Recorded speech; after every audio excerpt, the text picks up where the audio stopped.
नमस्कार, मैं अंशिका श्रीवास्तव आप सभी का स्वागत करती हूँ IMT मीडिया के विशेष कार्यक्रम हिस्ट्री ऑफ द डे में।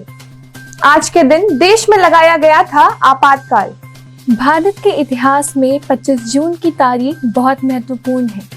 25 जून 1975 को देश में आपातकाल लगाने की घोषणा की गई थी।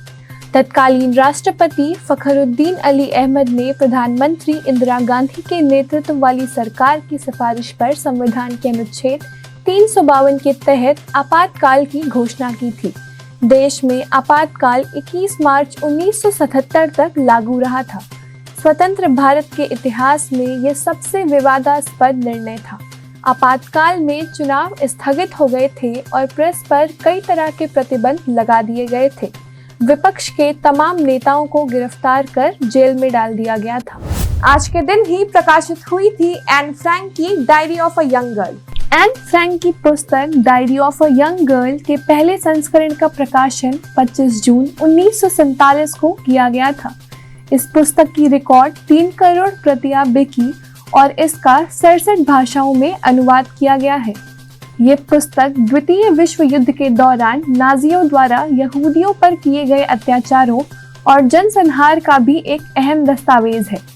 इस चर्चित डायरी से पता चलता है कि डायरी न केवल दैनिक जीवन के अनुभवों का ब्यौरा होता है, बल्कि इसके पन्नों में लेखक अपने रहस्यों के पिटारे को भी खोल देता है। आज के दिन हुआ था पूर्व प्रधानमंत्री विश्वनाथ प्रताप सिंह का जन्म। पूर्व प्रधानमंत्री विश्वनाथ प्रताप सिंह का जन्म 25 जून 1931 को उत्तर प्रदेश में हुआ था। विश्वनाथ प्रताप सिंह देश के 8वें प्रधानमंत्री थे। वह उत्तर प्रदेश के मुख्यमंत्री भी रहे हैं। वीपी सिंह ने केंद्रीय वित्त मंत्री और रक्षा मंत्री रहते हुए कॉरपोरेट करप्शन और रक्षा सौदे में दलाली के खिलाफ अभियान चलाया। उन्होंने राजनीतिक भ्रष्टाचार के खिलाफ सबसे कठिन लड़ाई लड़ी और रक्षा सौदे में दलाली के खिलाफ सत्ता से विद्रोह किया। इस दौर में वे कांग्रेस से दूर हो गए। जीवन के तीसरे अध्याय में वह संत की भूमिका में आ गए। वह कविताएं लिखने लगे और पेंटिंग्स भी बनाई। भारत के अंतिम वाइसरॉय लॉर्ड माउंटबेटन का भी आज के दिन ही हुआ था जन्म।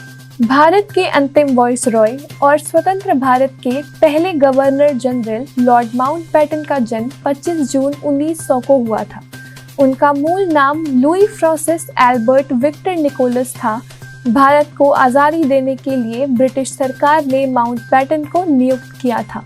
माउंटबेटन ने जवाहरलाल नेहरू और जिन्ना के साथ मिलकर भारत के विभाजन और आज़ादी का मसौदा तैयार किया था।